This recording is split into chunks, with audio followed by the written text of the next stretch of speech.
সবাই আশা করি খুব ভালো আছো। তোমাদের এতদিন মোবাইলের স্ক্রিনেই তোমরা আমাকে দেখছো, আজকে আমাদের সবাইকে সামনাসামনি দেখতে পাচ্ছ, ইভেন আমরাও তোমাদের সামনাসামনি দেখতে পাচ্ছি। আমরা আসলে খুবই আনন্দিত তোমাদের এরকম সামনাসামনি দেখতে পেয়ে। বেশি সময় নষ্ট করব না, আমি টুকিটাকি ক্লাস নিতে পারি কিন্তু খুব ভালো বলতে পারি না বা বক্তৃতা দিতে পারি না। তোমাদের ছোট দুইটা পয়েন্টে আমি একটু কথা বলি। তোমরা জানো আজকে হচ্ছে বিশ্ব মা দিবস। একটা সন্তান যখন ভূমিষ্ঠ হয়, মায়ের যে প্রসব বেদনাটা সহ্য করতে হয়, এটা পৃথিবীর সবচেয়ে বড় কষ্টের একটা। তোমরা সবসময় দেখবা মা এই প্রসব বেদনাটা সহ্য করার পরেও হাসি মুখে এটা মেনে নেয়। তোমার হাজার দেওয়া কষ্ট সবকিছুই মা হাসি মুখে মেনে নেয়। তোমরা মাকে কখনো কষ্ট দিবা না। তুমি যখন ক্যাম্পাসে আসবা, তুমি বাসায় যাওয়ার পরে 1 মাস 2 মাস 6 মাস পরে বাসায় যখন যাবা, তুমি বুঝতে পারবা যে তোমার মা আসলে কতটা তোমাকে ভালোবাসে।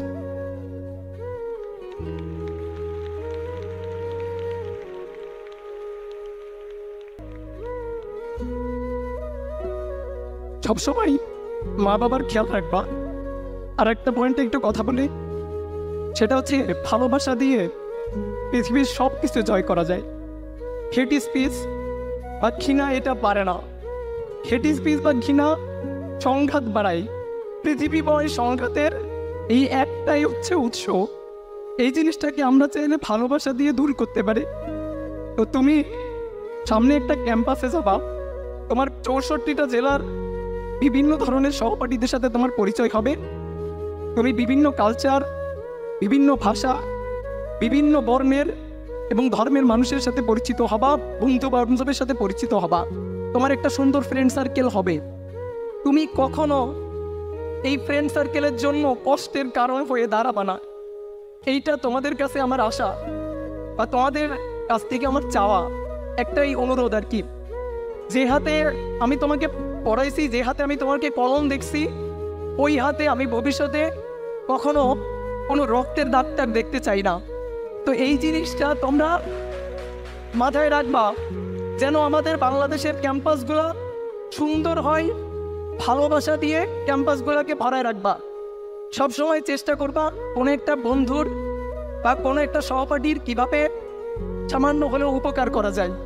সবসময় চেষ্টা করবা তার পাশে দাঁড়ানোর, তার প্রতিকূলতা হওয়ার বা বাধা হওয়ার কখনো চেষ্টা করবা না। হয়তো সাময়িক লাভ পাবা কখনো কখনো, কিন্তু একটা লং রানে গিয়ে তোমার ভবিষ্যতে একটা বড়সড় ধাক্কা খাবা এবং একটা সময় মনে হবে যে তুমি আসলে অনেক বড় একটা ভুল করে ফেলছো।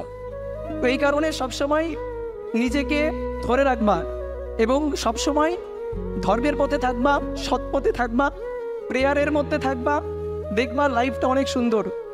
যদি কখনো হতাশা লাগে, মা বাবার সাথে কথা বলবা আর ঈশ্বরের সাথে কথা বলবা, দেখবা এই হতাশাটা কেটে যাবে। সবার জন্য শুভকামনা, সবার জন্য ভালোবাসা। ধন্যবাদ সবাইকে।